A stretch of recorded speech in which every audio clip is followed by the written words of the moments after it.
I believe life is about being on a wellness adventure, and since 2017, I've been on a quest of redefining how to create an unmistakably high quality life. It's involved relearning my primal instincts, reclaiming the power of unshakable belief in myself, revamping what is in my kitchen from food to water, and rediscovering the practical wisdom in regular everyday moments. I'm hungry to expose how easy it is to live a vibrant and fulfilling life that is equally good for us and the planet. Here on the Isabelle Wellman Show, we weave the practical and the mystical to evolve into the highest quality versions of ourselves in order to lead a long-lasting ripple effect. Together, let's lay it all out on this wellness adventure. Welcome back to the Isabelle Wellman Show with me, your host, Isabelle Wellman.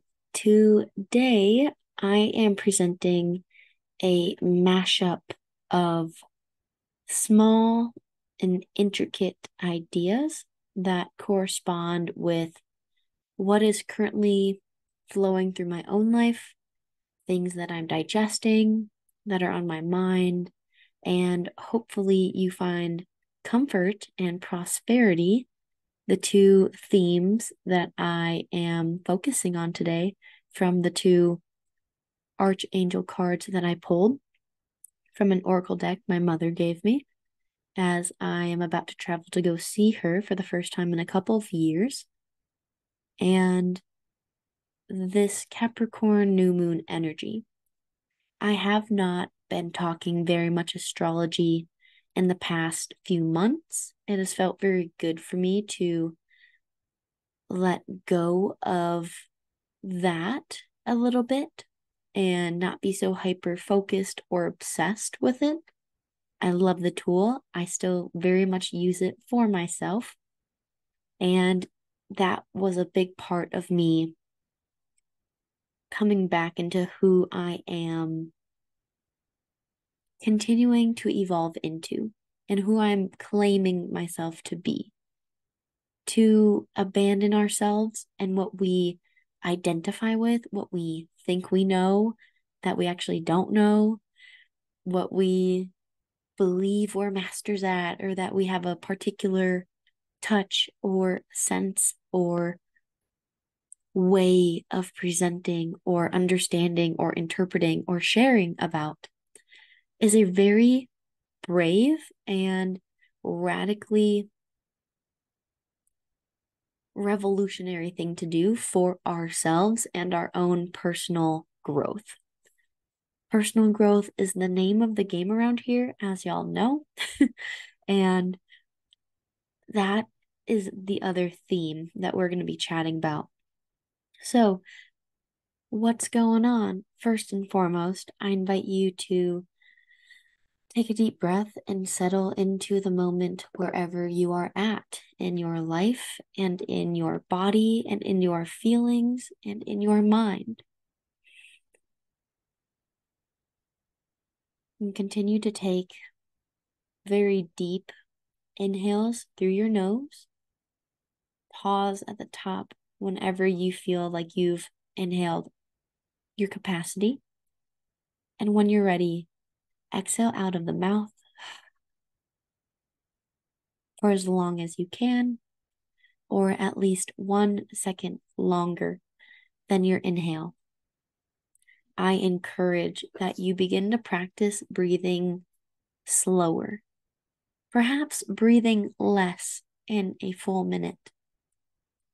Imagine how calm you might feel if you only breathed and inhale and exhale a full cycle 3 times in 1 minute. That would be a 10-second inhale, 10-second exhale. That would be, a very slow, conscious minute. So much of the time, I have been finding myself in these very funny and opposing places of I need to create more time and time is just ticking and ticking and ticking, but it's not moving anywhere. For instance, I've been able to enjoy the luxury of a sauna the past week or so. And when you get to that ending of your time in a very hot environment and you're sweating profusely out of all of your pores and you feel lit up and alive, and then you throw on 3, 4, or 5 spoonfuls of water, you are able to either one, freak out, lose yourself, breathe really fast, become very constricted in your body, become very, I can't do this, limiting the self. And of course, you know when you need to get out. But is there that place within us that can just go a little bit longer and a little bit longer? Can we welcome the blanket of hot heat onto our bodies from our heads to our toes? Can we take a sip of water while we are experiencing that duality of heat and that tiny bit of cold going out into your throat and into your body? Can we persevere and experience ourselves outside of the body, outside of the mind? We are not our thoughts. We are not the limitations that we think of. And it is so apparent when we put ourselves in extreme environments, such as a cold plunge or a sauna, and we're at that breaking point. I had posted on my photography Instagram the other day that share the beautiful magic of Greece. And that feels really appropriate and really good in my body. So I'm doing that very consciously. And I talked about this precipice and being in that birth canal of life, being in that deep and raw and screaming, Tetris, I'm going to lose my air. I'm going to be born into this world, but this crowning experience. And that crowning, not that I personally know, yet from my ability to envision and imagine and the descriptions I've had from close friends about the ring of fire and these crazy terms I've never heard of beforehand, and how that thickest part of a baby's skull moving through the birth canal. Is the baby going to make it? Is the mother going to make it? How long is that going to take? And that's when that time stops. And that's when we are in total removal of time, of this illusion that we've created so that we can all participate in a certain way on a certain timeline so that we can make appointments and have these constructs and have these buildings and have these jobs and have these appointments and have these lives and be on a schedule, to be on a schedule, which is hilarious because if you've ever been on vacation, you lose track of time. There is no schedule. You do whatever the heck you want, whatever you feel like doing in that day. If you're very abundant in money, you probably can take more vacation time, or you do not really have to work as much, or you're tending to a few things and then boop, you're really just tending to what your desires are for that day. I've personally had glimpses of that. I'm learning the beauty of the way that I choose to work, which is as a contractor versus an employee. I have a little bit more leeway. I am the one in charge. I do make the calls and the shots. And now I'm in the process of developing an even deeper understanding of having a business that does not solely rely on Isabelle, but can exist and coexist without me being present 24/7. If I were to leave and go someplace, it could still thrive and make moolah and serve people, and the reciprocity would continue. And I'm not quite there yet, but I've had tastes here and there and little glimpses, and it feels really good and exciting. And that is what feels good for me. Not everyone feels that way, and that's okay. That's especially okay because comfort and prosperity, to have some comfort in our lives, is very important. And to know when and where to interject our lives with comfort so that we can prosper is necessary. Just like, I don't know who says this quote, but you are never going to have a brilliant idea when you're overwhelmed, stressed, chronically ill, in pain, in sadness, in your feels. You are never going to have that $1,000,000 idea or opportunity come to you when you are in those states of abort or panic or frustration or anger, what have you. You are going to have those ideas when you are dead bored. And something I love to do so much, and that I used to do a lot more with like the Isabelle Wellman or like the Incredible conversations I would put up as videos on Instagram, was thinking.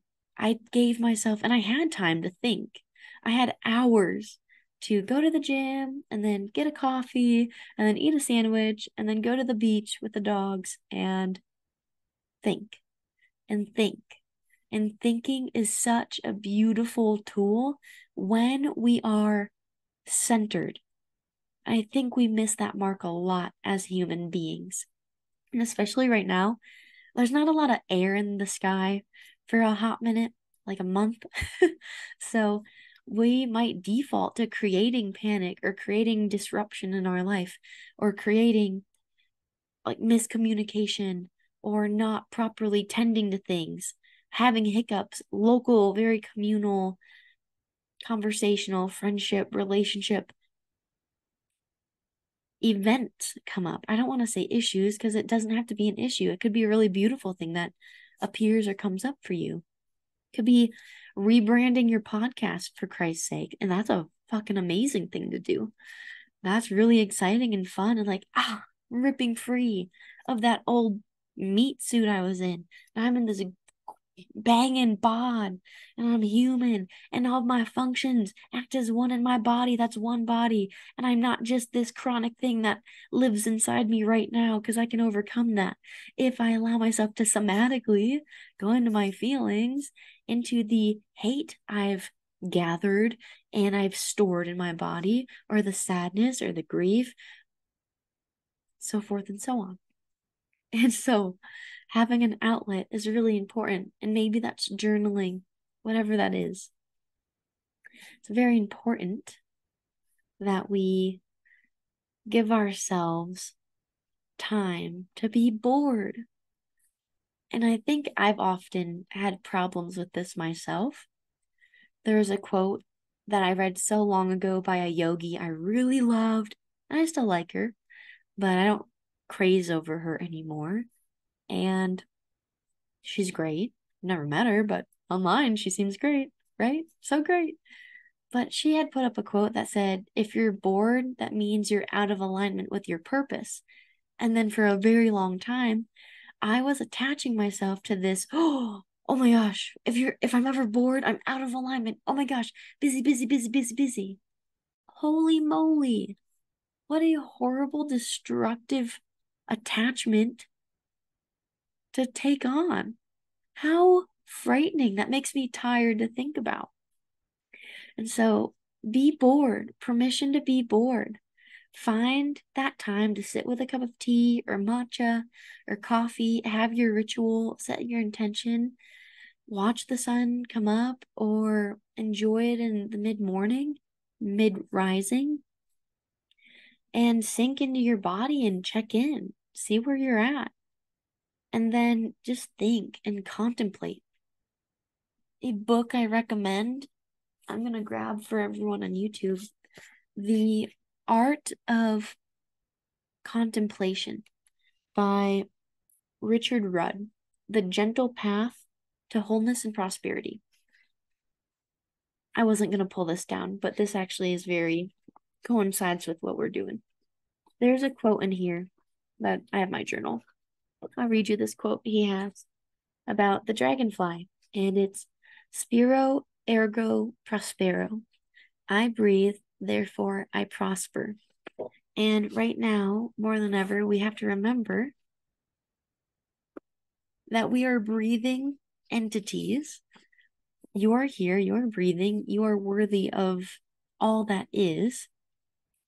And it is honestly just going through your different areas of life and your values. When you have values, you know what's important to you personally. No one else can tell us that.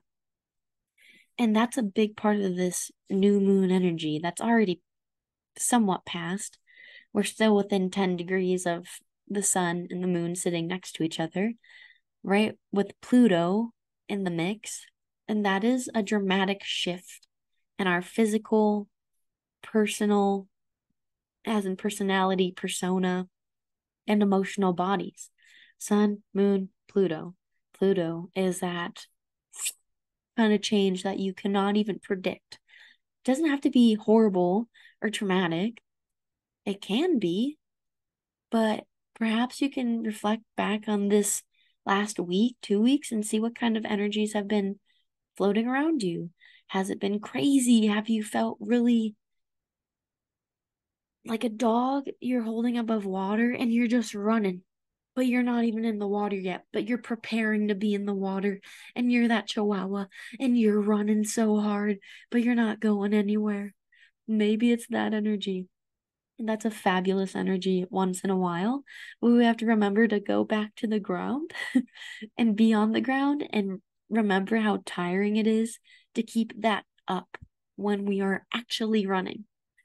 Maybe we can sprint for a minute, 2 minutes if you're really good, if you're really trained. Try it out if you don't believe me. And please, please do. Please go try that out. Please go sprint for 2 minutes straight. I dare you, because that's not a very simple task. Yet, my point being, now is the time to really reflect, go inward, and check back to June, July, and what was going on for you.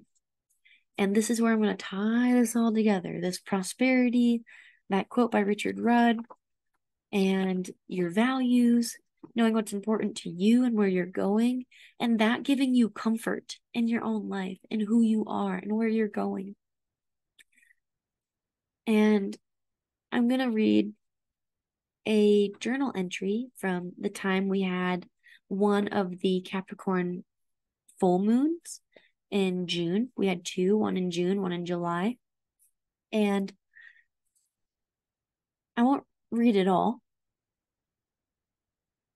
yet. I will read almost all of it because I think it's important and maybe you'll resonate. And then I'll tell you where I've been.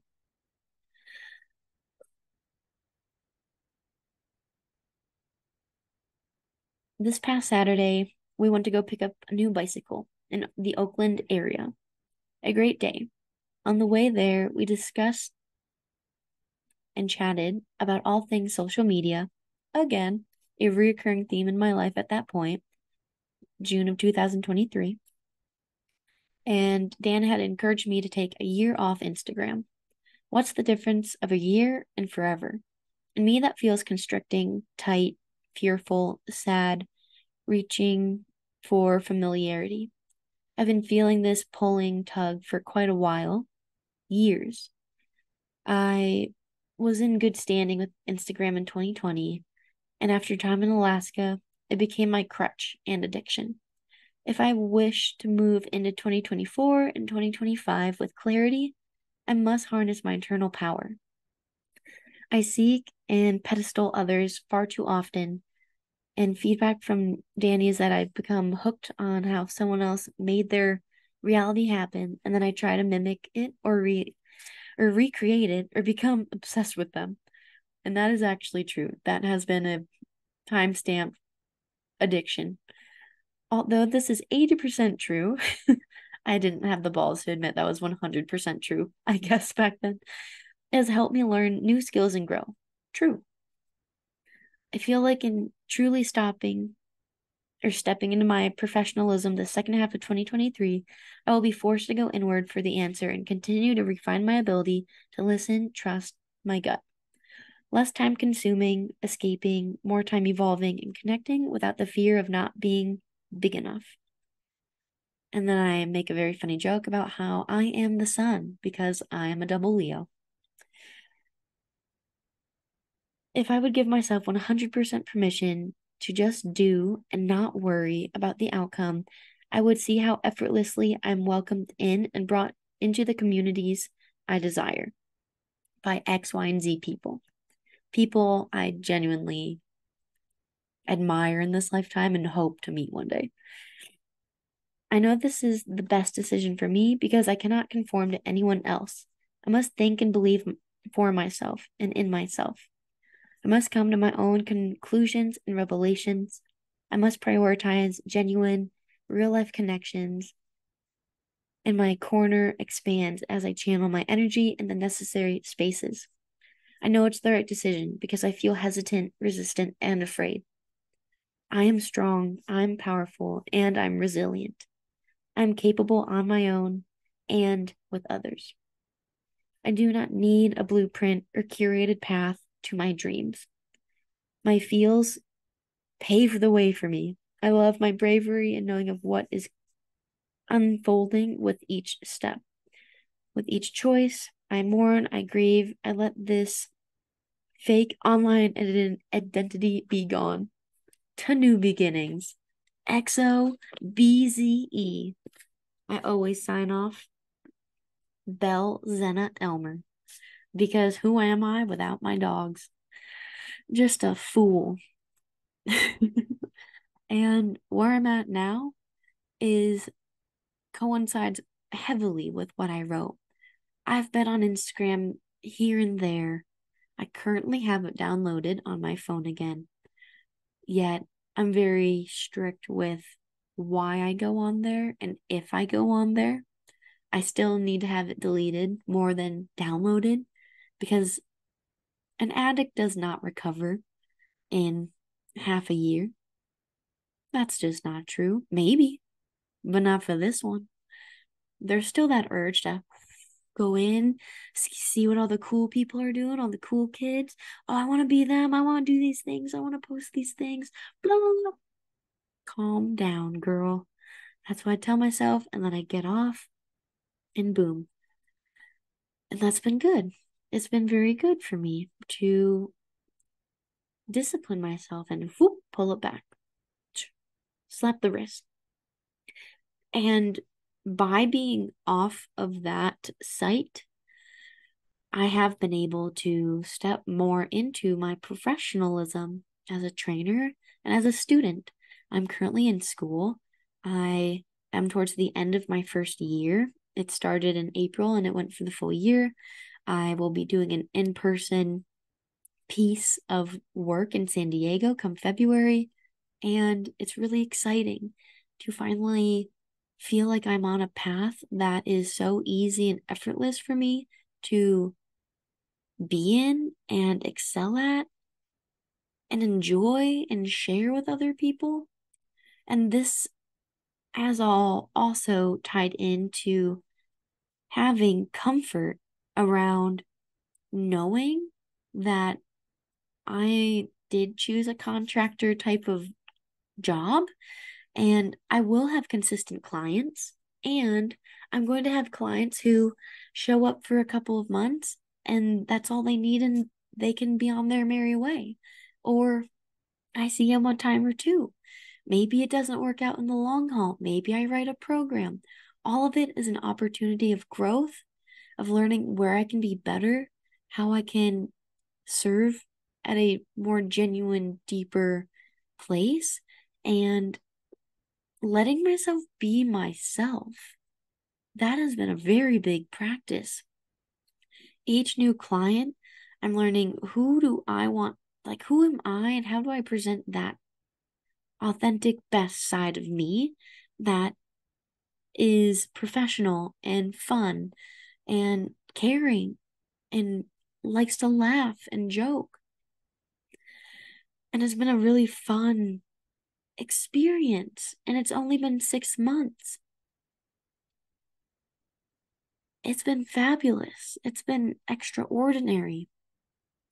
And I was chasing this, oh, I gotta make 5K a month, 10K a month with online work. That never happened. That never happened once. Let me not fool you. That just wasn't the jam. It wasn't it. And I am working on an app that will be just like online programming, but straightforward. There will be a couple of different programs you could do, but they're all there, and you pay a monthly fee. And there's a daily workout, and it's easy. Easy for me, easy for you, and very accessible. And I think that is going to help me evolve in this next phase that I'm going into. Yeah, right now, I'm having fun with just being in person, being in school, and being me. Like I've talked in the last few podcasts, I have I've been welcomed into a Tai Chi mentor. I've created this friendship with this Dawn. Dawn is what it's like the surname of a master or a Tai Chi practitioner who is of skill, of worth, of black belt, of higher knowledge, of practice. And he's an older gentleman. He's so sweet. We have a lot of fun, and I teach him some things, and then he dives into the Tai Chi with me. And the martial aspect of Tai Chi has been rocking my world.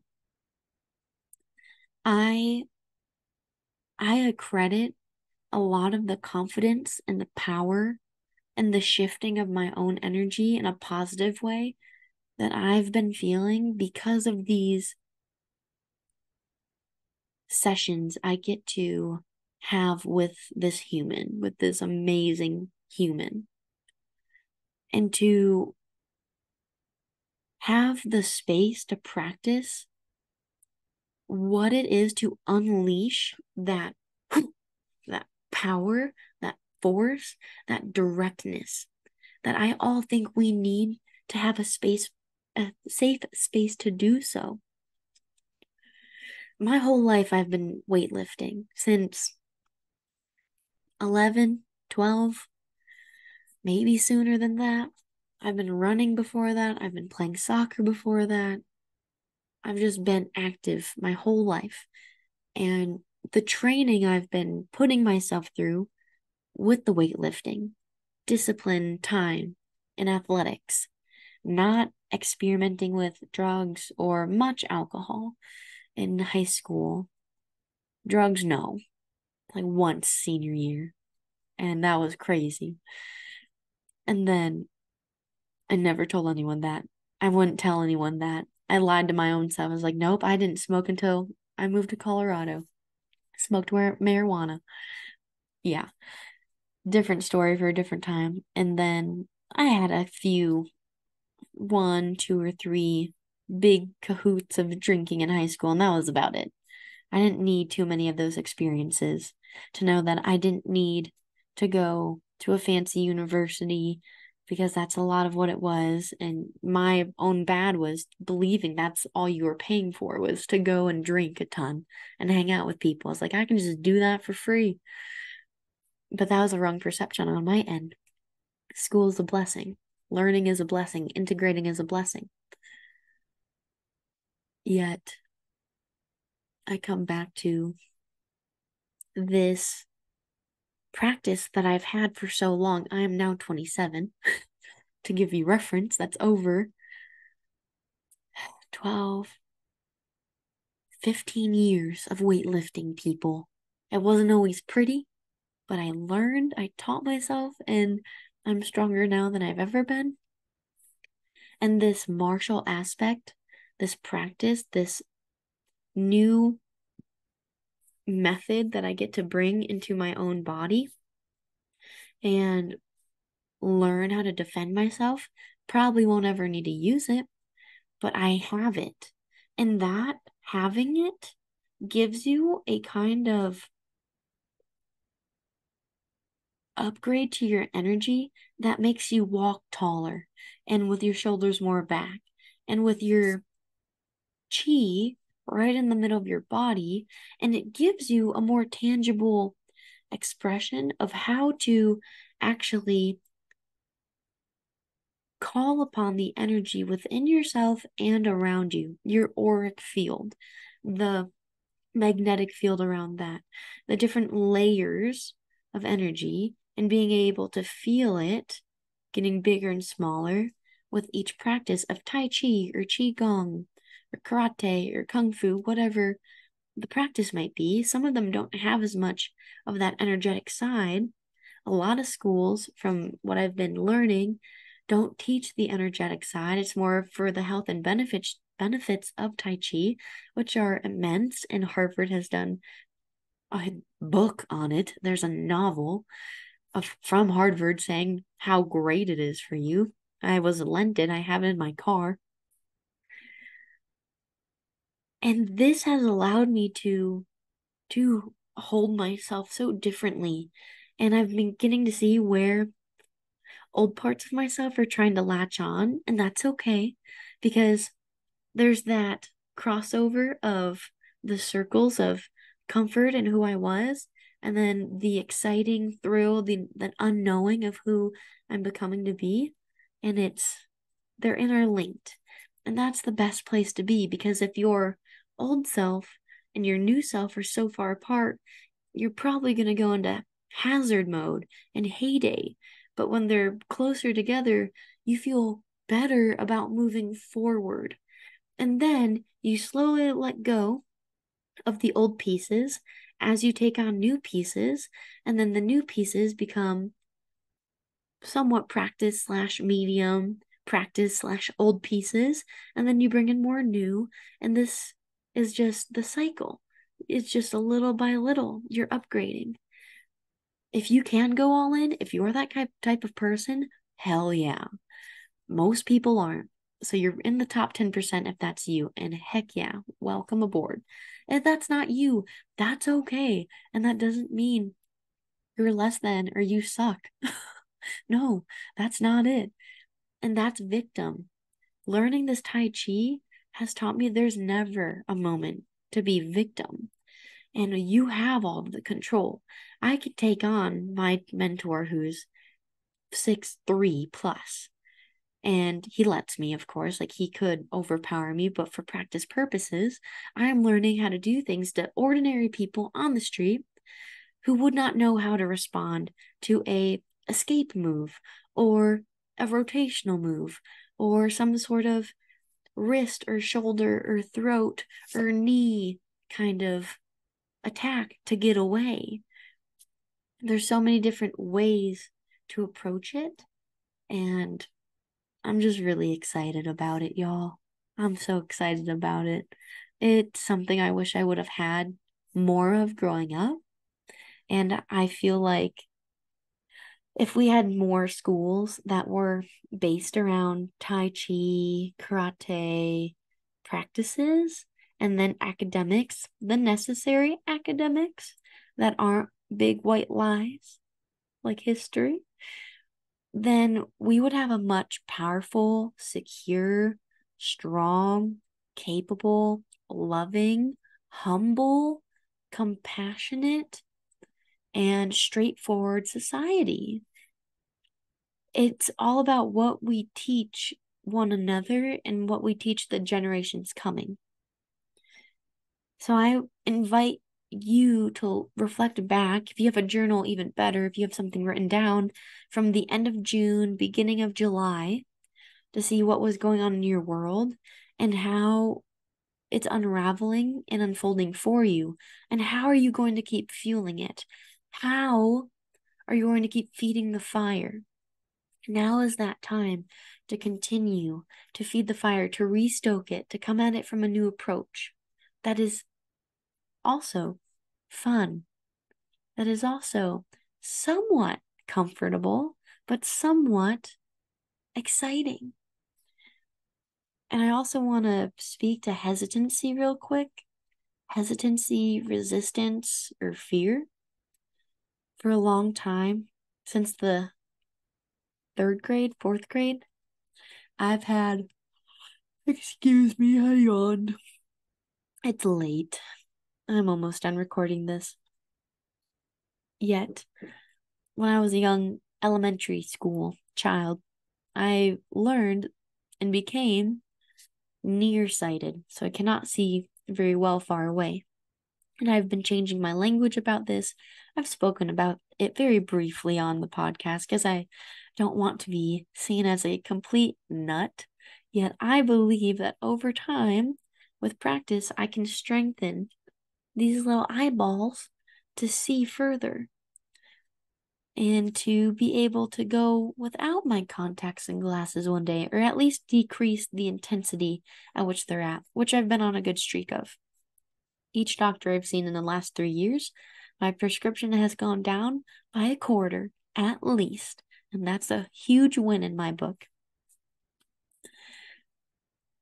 Coming back to the matter though, I believe that this unable to see far is a direct correlation of being afraid of what's coming in the future. I had parents who were always fighting, and I never knew if I was going to go to a friend's house or stay at my house or what was ahead. And so I always had that level of uncertainty. I don't know what's happening.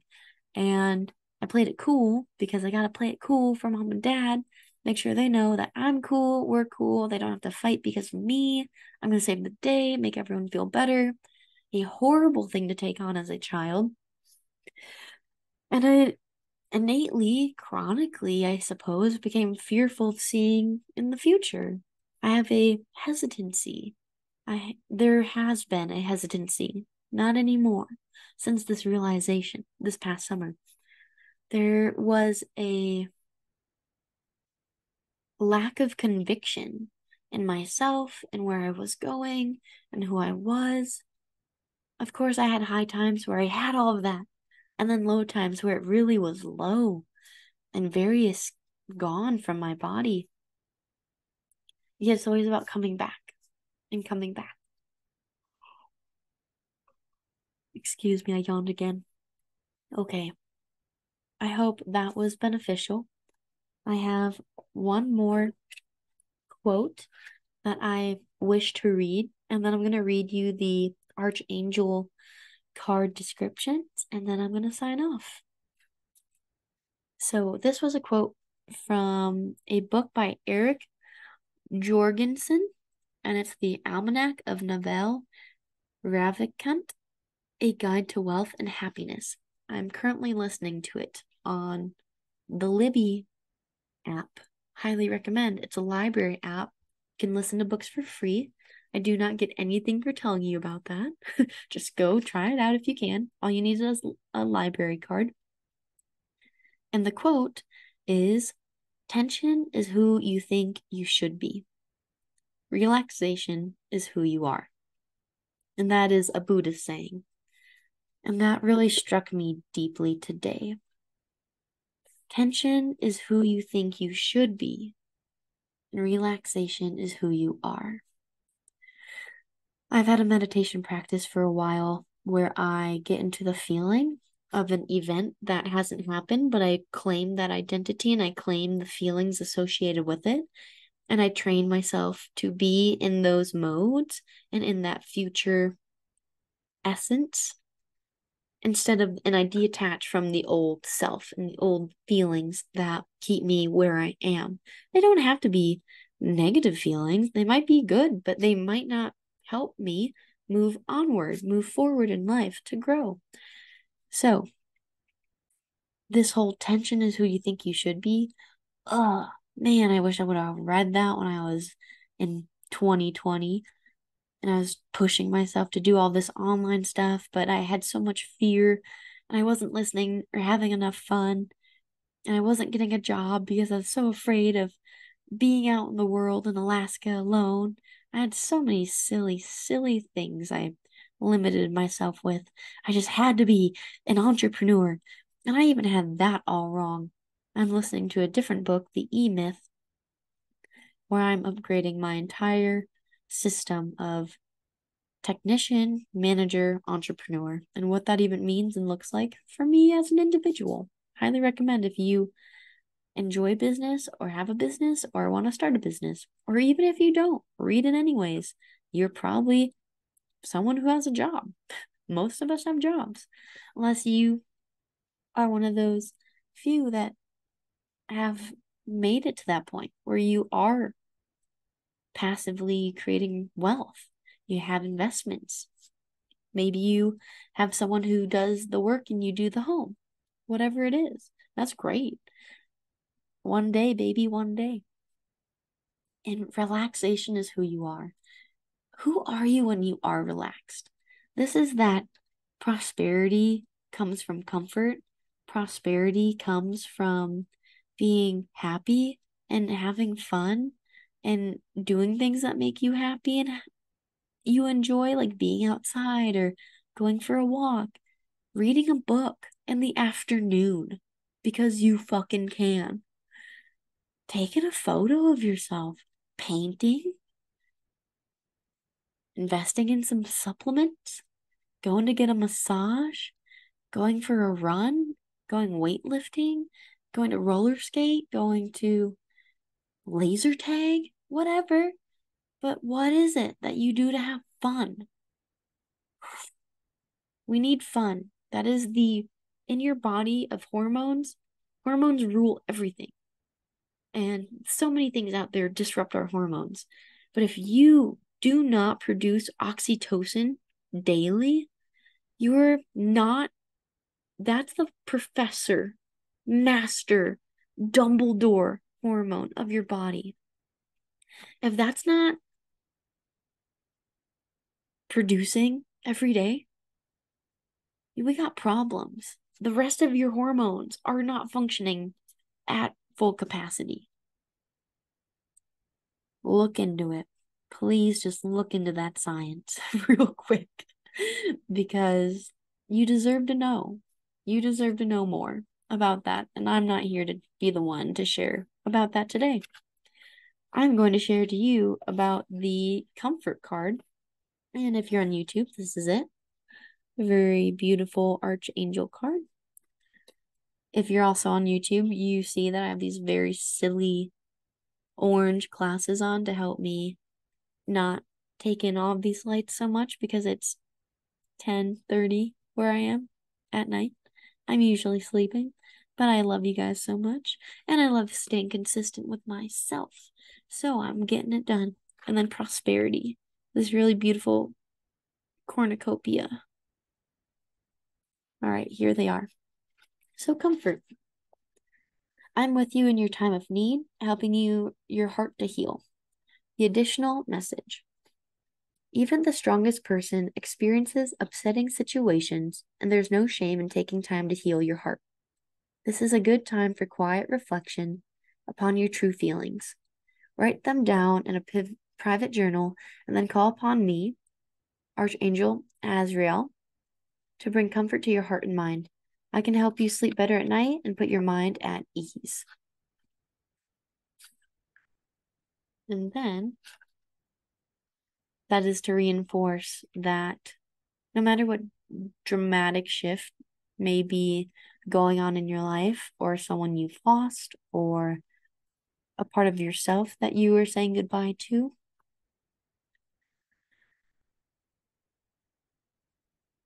there is time. There is time. You get to create time to say, I need this to go slow and to heal, to grieve, to mourn. I need time to think everything through, to contemplate on this. There's no rush. There's no rush if you're already on the path or you're moving forward in life in the sense of reclaiming your actualization, your actuality. I'll leave it there. And then the prosperity card, the little message from Archangel Ariel. Your material needs are provided as you follow your intuition and manifest your dreams into reality. The additional message.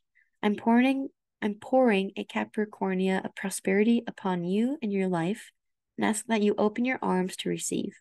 Some of the treasures will come in the form of brilliant ideas, and some will come as opportunities. We'll work together to realize your highest dreams, and I ask that you give any worries to me. God and I love you very much and are happy to help you in this way. We know that you'll pass along the goodness to others as well. I love these cards. By Doreen Virtue, PhD. And that's the cover of the deck. Highly recommend, 10 out of 10. Thanks, Archangel Cards. Thank you very much. What I want to say about that message there is hold a vision for yourself and know realistically what that is in relationship and work and money, in fun, in health, and how are you going to actually get there? What is the thing you desire? What is it going to take to get there? Who do you have to become? It is not that difficult to map that out. What is difficult is changing your behavior to adapt to that framework. That's all it is. And like I said, the more you can go slow, not all at once. Start by detoxing your kitchen of stuff and put up a list of things we're buying in the future, and you're only getting the things on that list. Of course, fruits and vegetables are always rotating with the seasons.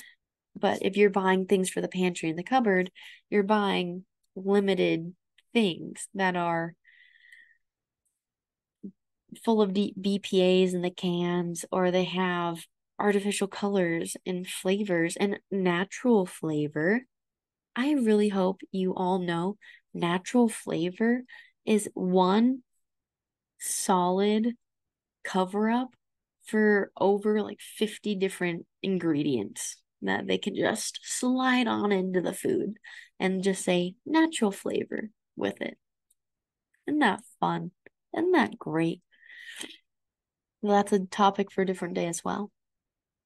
So just choose one area. Maybe it's your email. You need to unsubscribe from 50 different things that promote you every fucking day and make you buy useless stuff.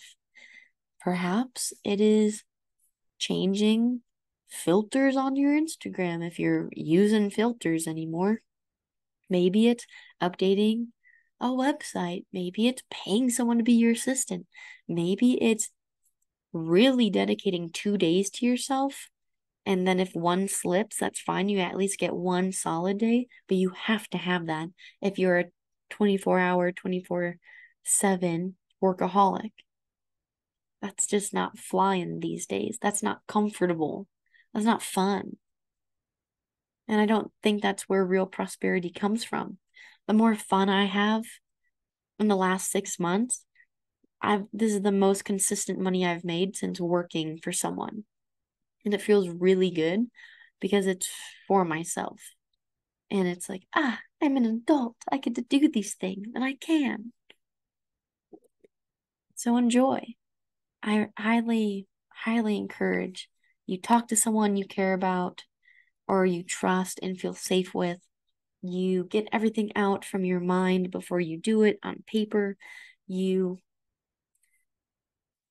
write out, what you desire to become, what you need to do to get there, who you must be to become that person. What are their attributes, their traits, their details, their scent? Hopefully essential oils and no fragrance freaking perfumes. And that's what I'm going to leave you with. So thank you very much. Remember that tension is who you think you should be. And relaxation is who you are. And I hope you have a great rest of your week. Catch you on the next episode. Oh yeah, and if you enjoyed this, please subscribe, share it with a homie. That is how I get seen, heard, felt, loved through the ethers. And I'm doing this as organically as one can do it. And it's a slow and natural pace, which is great. So thank you for your support. See you next time. Thank you so much for listening to today's episode. Please consider leaving a 5-star review, following along on Apple, Spotify, or wherever you listen to podcasts. Check out the video version on YouTube and come hang out with me on Threads. We are making an impact together every single day that we stand up and we share, we learn, and we thrive.